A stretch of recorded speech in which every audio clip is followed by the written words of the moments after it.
Hello दोस्तों, नमस्कार and welcome to explain today. आज 20 जुलाई 2024 दिन शनिवार। तो आइए आज देश विदेश की सभी छोटी मोटी खबरों के साथ साथ आज के करंट अफेयर्स के बारे में भी जानते हैं। और आज ही के दिन यानी कि 20 जुलाई को अंतर्राष्ट्रीय शतरंज दिवस के रूप में मनाया जाता है। तो इधर 2023 बैच की ट्रेन IAS ऑफिसर पूजा खेड़कर के खिलाफ यूपीएससी ने FIR दर्ज कराई है। यूपीएससी ने आरोप लगाया है कि पूजा ने अपनी पहचान बदल कर यूपीएससी की तय सीमा से ज्यादा बार सिविल सर्विसेज का एग्जाम दिया है। वहीं दिल्ली पुलिस की क्राइम ब्रांच ने पूजा के खिलाफ जालसाजी, धोखाधड़ी और IT एक्ट और डिसेबिलिटी एक्ट के तहत केस दर्ज किया। इसके अलावा यूपीएससी ने पूजा को नोटिस जारी कर सिलेक्शन कैंसिल करने को लेकर भी जवाब मांगा। वहीं यूपीएससी ने कहा है कि पूजा के खिलाफ गहन जांच की गई है। इसमें पाया गया है कि उन्होंने अपना नाम, पता और पिता का नाम, signature, photo, email ID, mobile number और एड्रेस बदल कर यूपीएससी का एग्जाम दिया। और वहीं अगली बड़ी अपडेट, इलेक्टोरल बॉन्ड का मामला एक बार फिर सुप्रीम कोर्ट पहुंच गया है। एनजीओ कॉमन कॉज और सेंटर फॉर पब्लिक इंटरनेशनल ने बॉन्ड के लेन देन को सुप्रीम कोर्ट की निगरानी में SIT जाँच की मांग की है। इस पर 22 जुलाई को सुनवाई होंगी। और वहीं सुनवाई CJI DY Chandrachud, justice JB Pardiwala और जस्टिस मनोज मिश्रा की बेंच करेगी। दोनों एनजीओ की ओर से एडवोकेट प्रशांत भूषण ने यह याचिका लगाई है। कोर्ट ने याचिका स्वीकार करते हुए कहा है कि इसमें जुड़ी बाकी याचिकाओं को भी एक साथ सुना जाएगा। और वहीं मार्च 2024 में इलेक्टोरल बॉन्ड का डेटा सामने आने के बाद यह याचिका लगाई गई। इसमें 2 मांगे रखी गई। पहला, इलेक्टोरल बॉन्ड के जरिए कॉर्पोरेट्स और राजनीतिक दलों के बीच लेन देन की जाँच SIT से कराई जाए। और वहीं सेकंड, SIT की निगरानी में सुप्रीम कोर्ट के रिटायर्ड जज करे। और वहीं अगली बड़ी अपडेट, माइक्रोसॉफ्ट के सॉफ्टवेयर में शुक्रवार सुबह खराबी आने के बाद दुनिया भर में फ्लाइट ऑपरेशन गड़बड़ा गए हैं। सॉफ्टवेयर में गड़बड़ी से दुनिया भर के एयरपोर्ट्स पर चेक इन सिस्टम और इंफॉर्मेशन डिस्प्ले बंद हो गए। इसमें फ्लाइट्स के लिए चेक इन और टिकट बुकिंग सर्विसेज भी ठप हो गई है। भारत समेत अमेरिका, ऑस्ट्रेलिया, जर्मनी और इंग्लैंड में एयरलाइंस, ATM, बैंकिंग और कॉर्पोरेटर कंपनियों के कामकाज पर बुरा असर पड़ा है। वहीं ब्रिटेन में तो टेलीविजन का प्रसारण भी ठप हो गया। और वहीं जम्मू कश्मीर के रियासी जिले में बने दुनिया का सबसे ऊंचे स्टील आर्च ब्रिज पर स्वतंत्रता दिवस यानी कि 15 अगस्त को पहली ट्रेन चलेगी। तंगलदान के रियासी के बीच चलने वाली यह train service Udhampur, Srinagar, Baramulla rail ring project का हिस्सा होगा। और वहीं इस ब्रिज पर 20 जून को ट्रेन का ट्रायल रन हुआ था। इससे पहले 16 जून को ब्रिज पर इलेक्ट्रिक इंजन का ट्रायल हुआ था। यह ब्रिज पेरिस के एफिल टावर से 29 मीटर ऊंचा है। एफिल टावर की ऊंचाई 330 मीटर है। वहीं जबकि 1.3 किलोमीटर लंबे इस ब्रिज के चिनाब नदी पर 359 मीटर की ऊंचाई पर बनाया गया। यह ब्रिज 40 किलो तक विस्फोट और रिएक्ट स्केल पर 28 तीव्रता तक के भूकंप को झेल सकता है। वहीं पाकिस्तानी सीमा से इसका एरियल डिस्टेंस महज 65 किलोमीटर है। इस ब्रिज के शुरू होने से कश्मीर घाटी हर मौसम में ट्रेन के जरिए भारत के दूसरे हिस्से से जुड़ जाएगी। और वहीं सेकंड बड़ी अपडेट, असम के मुख्यमंत्री हिमंत बिस्वा शर्मा ने शुक्रवार को कहा, राज्य में मुस्लिम आबादी हर 10 साल में 30% बढ़ रही है। ऐसे में साल 2041 तक असम मुस्लिम बहुराज्य बन जाएगा। यह हकीकत है और इसे कोई नहीं रोक सकता। उन्होंने कहा, अगर राहुल गांधी जनसंख्या नियंत्रण के ब्रांड एम्बेसडर बन जाते हैं तो तब इस पर नियंत्रण लग सकता है, क्योंकि मुस्लिम समुदाय केवल उनकी बात सुनता है। और वहीं असम CM ने एक प्रेस कॉन्फ्रेंस में कहा है कि डेमोग्राफिक डेटा के मुताबिक असम की मुस्लिम आबादी 40% हो गई। वहीं जबकि हिंदू समुदाय की आबादी हर 10 साल में करीब 16% बढ़ रही है। और वहीं अगली बड़ी अपडेट, उत्तर प्रदेश के कई जिलों में लगभग एक हफ्ते से बाढ़ के हालात बने हुए हैं। बाढ़ का सबसे ज्यादा असर गोरखपुर में है, यानी कि राप्ती नदी खतरे के निशान के ऊपर बढ़ रही है। अब तक 55 से ज्यादा गाँव डूब चुके हैं। वहीं NDRF, SDRF और PAC के टीम 100 नावें लगाकर राहत बचाव के काम में जुटी हुई। और वहीं गंगा नदी पर भी उफान पर है। वाराणसी में गंगा नदी में 30 घाट डूब चुके हैं। वहीं दशाश्वमेध में घाट के गंगा आरती स्थल तक पानी पहुंच चुका है। वहीं 80 घाट के पुराने आरती स्थल की जगह बदल दी गई है। आज आरती 6 फीट पीछे हो गई। उधर बिहार के नेपाल से सटे इलाके में भी बाढ़ की स्थिति बनी हुई है। इसके अलावा मुंबई में गुरुवार को तेज बारिश हुई। मौसम विभाग के मुताबिक 10 घंटे में 101 मिमी बारिश दर्ज की गई है। इस दौरान पेड़ और दीवार गिरने जैसी कई घटनाएं सामने आई है, लेकिन कोई हताहत नहीं हुई। और वहीं राष्ट्रपति भवन में शुक्रवार को रक्षा अलंकार समारोह 2024 का आयोजन हुआ है। राष्ट्रपति द्रौपदी मुर्मू ने भारतीय सेना प्रमुख जनरल उपेंद्र द्विवेदी, नौसेना प्रमुख एडमिरल दिनेश के त्रिपाठी और भारतीय सेना के उप प्रमुख लेफ्टिनेंट जनरल NS राजा सुब्रमण्य को परम विशिष्ट सेवा मेडल प्रदान किया गया। और वहीं वाराणसी में काशी विश्वनाथ मंदिर की फर्जी वेबसाइट बनाकर श्रद्धालुओं से ठगी हुई। दर्शन, आरती और रुद्राभिषेक के नाम पर श्रद्धालुओं से 10 लाख रुपए तक अब लिए गए हैं। इसका खुलासा तब हुआ जब श्रद्धालुओं ने मंदिर से संपर्क किया। मामला सामने आने के बाद काशी न्यास के CEO ने DGP से शिकायत की। पुलिस ने साइबर एक्सपर्ट की जाँच के लिए लगाया है। पुलिस के मुताबिक सावन में देश विदेश से भक्त दर्शन के लिए काशी विश्वनाथ पहुंचते हैं। साइबर अपराधियों ने काशी विश्वनाथ मंदिर के नाम पर फर्जी वेबसाइट बनाकर बुकिंग शुरू कर दी है। इसमें दर्शन, पूजन, रुद्राभिषेक समेत आरती की बुकिंग की गई है। अभी मंदिर की ओरिजिनल वेबसाइट साइट पर अभी सावन के चलते सभी तरह की बुकिंग बंद है। और वहीं अगली बड़ी अपडेट, यूपी के गोंडा में गुरुवार दोपहर 2:37 में चंडीगढ़ डिब्रूगढ़ एक्सप्रेस की 21 बोगियां पटरी से उतर गई है। हादसे में 4 यात्रियों की मौत हो गई और वहीं 25 घायल भी है। हादसे की वजह जानने के लिए रेल सुरक्षा आयुक्त रिपोर्ट तैयार कर रहे हैं। रेलवे जाँच टीमों को ट्रेन अपनी मौजूदगी की स्थिति से करीब 4 फीट खिसका हुआ मिला। वहीं ट्रेन के पास पानी भरा था, इसकी वजह से ट्रैक कमजोर होने की आशंका है। यह वजह है कि फॉरेंसिक टीम ने पटरी का लोहा और मिट्टी की सैंपल लिया है। रेलवे अधिकारियों को घटना स्थल के हालात देखने के बाद रेलवे की शुरुआती जांच में रेलवे ट्रैक में दिक्कत होने की बात सामने आई, क्योंकि हादसे के स्पॉट के आसपास गड्ढे, बारिश का पानी भर गया था, पानी रेलवे ट्रैक तक पहुंच गया था। ऐसे में आशंका है कि पानी की वजह से ट्रैक कमजोर हो गया। और वहीं अगली बड़ी खबर, सुप्रीम कोर्ट ने शुक्रवार को बिल्किस बानो के रेप केस में 2 दोषियों की अंतरिम जमानत पर याचिका पर सुनवाई करने से इनकार कर दिया है। जस्टिस संजीव खन्ना और जस्टिस संजय कुमार सिंह के बेंच ने कहा है कि ये कैसी याचिका है, इस पर सुनवाई नहीं हो सकती। दोषियों को समय से पहले रिहा करने जैसा कोई लाभ नहीं दिया जाएगा। और वहीं देश में 4 धाम बद्रीनाथ, केदारधाम, गंगोत्री और यमुनोत्री के नाम से दूसरा मंदिर या ट्रस्ट नहीं बनेगा। मंदिरों से मिलता जुलता नाम रखने पर भी सख्त एक्शन लिया जाएगा। उत्तराखंड के सीएम पुष्कर सिंह धामी की अध्यक्षता में 8 जुलाई को यह कैबिनेट मीटिंग में इस पर कानून बनाने का फैसला किया गया है। दरअसल 10 जुलाई को दिल्ली के बुराड़ी में श्री केदारनाथ धाम के नाम से एक मंदिर का शिलान्यास हुआ था। इसमें उत्तराखंड के मुख्यमंत्री पुष्कर सिंह धामी भी शामिल हुए थे। 15 जुलाई को मुंबई में गोवर्धन पीठ के शंकराचार्य स्वामी अभिमुक्तेश्वरानंद और प्रमुख संतों ने इसका विरोध किया। और वहीं नीट यूजी पेपर लीक के मामले में सीबीआई ने रेशम की MBBS फर्स्ट ईयर के स्टूडेंट को हिरासत में लिया है। वो गर्ल्स हॉस्टल में 3 में रहती थी। सीबीआई की टीम ने गुरुवार को पूछताछ के लिए बुलाया था, लेकिन वो नहीं आई। इसके बाद सीबीआई की टीम रिम्स पहुंची और उसे अपने साथ ले आई। रिम्स के एक डॉक्टर के मुताबिक पेपर लीक की बात सामने आने के बाद से ही वो सहमी हुई रहती है। वो अपने साथियों से भी ज्यादा बात नहीं करती है। इससे पहले बुधवार को भी सीबीआई ने अपना एम्स के 4 स्टूडेंट्स को गिरफ्तार किया था। और वहीं अगली बड़ी अपडेट, सुप्रीम कोर्ट संविधान का अनुच्छेद 361 की रूपरेखा की जांच करने के लिए तैयार हो गया है। संविधान का यह प्रावधान राज्यों के राज्यपालों और राष्ट्रपति को किसी भी तरह से आपराधिक मुकदमे से पूरी तरह की छूट देता है। यह मामला बंगाल गवर्नर CV आनंद बोस के खिलाफ छेड़छाड़ का आरोप से जुड़ा है। गवर्नर पर राजभवन की महिला संविदा कर्मचारियों ने छेड़छाड़ का आरोप लगाया था, लेकिन संवैधानिक प्रावधान के चलते उन पर कोई केस दर्ज नहीं हुआ। इसके बाद भी महिला सुप्रीम कोर्ट में याचिका लगाई गई। इसके राज्यपाल को छूट देने वाले संविधान का अनुच्छेद 361 की न्यायिक जांच की मांग की है और विशेष दिशा निर्देश देने की मांग की। और वहीं RSS के प्रमुख मोहन भागवत ने गुरुवार को झारखंड के गुमला में कहा, प्रगति का कोई अंत नहीं। इंसान पहले स्वर में फिर देवता और उसके बाद भगवान बनना चाहता है, लेकिन अभी भी यह नहीं समझना चाहिए कि बस अब हो गया। उन्हें लगातार काम करते रहना चाहिए, क्योंकि विकास का कोई अंत नहीं है। भागवत के इस बयान पर कांग्रेस नेता जयराम रमेश ने कहा, मुझे यकीन है कि स्वयं नॉन बायोलॉजिकल प्रधानमंत्री को इस ताजा अग्नि मिसाइल की खबर मिल गई, जिसे नागपुर ने झारखंड से लोक कल्याण मार्ग को निशाना बनाकर दागा। और वहीं सेकंड बड़ी अगली अपडेट, बांग्लादेश में सरकारी नौकरियों में आरक्षण के खिलाफ देश भर से जारी विरोध प्रदर्शन को अब उग्र हो गया है। इस बीच विदेश मंत्रालय के प्रवक्ता रणधीर जायसवाल ने कहा है कि हम बांग्लादेश में हर रहे भारतीय लोगों को हाई कमीशन के संपर्क में रहने और जरूरी मदद देने के लिए ट्रैवल एडवाइजरी जारी कर चुके हैं। प्रवक्ता ने बताया कि विरोध प्रदर्शन के बीच बांग्लादेश में भारत के लगभग 8,500 स्टूडेंट्स और 15,000 भारतीय नागरिक रहते हैं। विदेश मंत्री खुद स्थिति की निगरानी कर रहे हैं। बांग्लादेश में हमारी हाई कमीशन स्थिति पर लगातार अपडेट भी जारी कर रहा है। बांग्लादेश में रहने वाले सभी भारतीय नागरिक को संपर्क में रहने का अनुरोध कर रहे हैं। हम अपने नागरिक को हर संभव मदद देने के लिए प्रतिबद्ध है। फिलहाल हमारे सभी नागरिक सुरक्षित हैं। और वहीं जम्मू कश्मीर के जम्मू रिवर्स जैश लश्कर के आतंकी नेटवर्क एक बार फिर से एक्टिव नजर आ रहे हैं। पाकिस्तान फंडेड जैश मोहम्मद और लश्कर ए तैयबा जैसे इस लोकल नेटवर्क के सेना ने 2 दशक पहले एक्टिवेट कर दिया था। जानकारों का मानना है कि गालवान हिंसा के बाद सेना को लद्दाख से करने के बाद आतंकियों को पैर जमाने का मौका मिला है। साथ ही सेना को नए आतंकियों में पाक आर्मी के जवानों के शामिल होने के सबूत भी मिले हैं। और वहीं पंजाब के खरग स्थित चंडीगढ़ यूनिवर्सिटी में पढ़ने वाले छात्र ने 100 फीट ऊंची पानी की टंकी से छलांग लगाकर आत्महत्या कर ली है। उसके छलांग लगाने की वीडियो सामने आए हैं, जिसमें वह खुदसा दिख रहा है। मरने वाले छात्र की पहचान 19 वर्षीय सुमित शिकारा निवास बहादुरगढ़ हरियाणा के रूप में हुई है। वह माता पिता का इकलौता बेटा था। दोस्तों ने पुलिस को बताया कि मृतक ने ये कदम उठाने से पहले भी आत्महत्या का प्रयास किया था। घटना 15 जुलाई की बताई जा रही।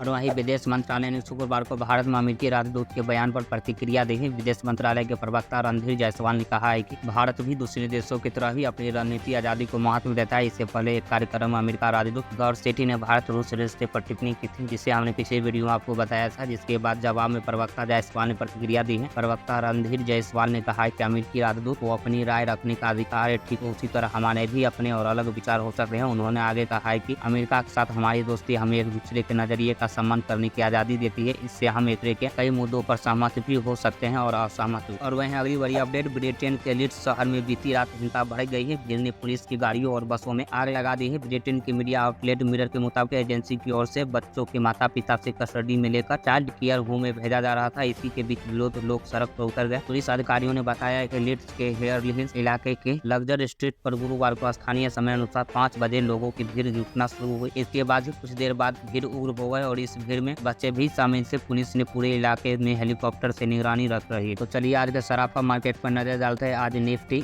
1.09% की गिरावट देखने को मिली है, वहीं सेंसेक्स में भी 0.91% की गिरावट देखने को मिली और वहीं सोने की कीमत में भी 706 रुपए गिरकर 73,273 पर आया और वहीं चांदी भी 2,255 रुपए फिसल कर 89,300 रुपए प्रति किलो बिक रही। आप सभी कंप्यूटरों के लिए आप SBI की तरफ से बड़ी जॉब वैकेंसी निकली है, इसमें 1040 पदों पर निकली भर्ती। आवेदन आज से शुरू हो गई है। एज लिमिट 50 साल, सैलरी 60 लाख सालाना और वहीं आयु सीमा, education qualification, fees, selection process, salary इत्यादि आप स्क्रीन पर देख पा रहे हैं। ताकि अप्लाई करने के लिए भी आप स्क्रीन पर दिए गए ऑफिशियल वेबसाइट पर जाकर अप्लाई कर सकते हैं। तो चलिए वहीं आप सभी कंप्यूटर के लिए करंट अफेयर्स का क्वेश्चन, महिला एशिया कप 2024 का आयोजन कहाँ किया जा रहा है? भारत, जापान, पाकिस्तान, श्रीलंका या बांग्लादेश? वहीं सेकंड करंट अफेयर्स का क्वेश्चन, DMRC ने किस देश के सहयोग से इस ई वेस्ट रिसाइकलिंग बॉक्स सुविधा का उद्घाटन किया है? Japan, France, Germany, US? वहीं थर्ड करंट अफेयर्स का क्वेश्चन, हाल ही में किसे भारतीय T20 टीम का कप्तान बनाया गया? हार्दिक पांड्या, रोहित शर्मा, सूर्य कुमार यादव या शुभमन गिल?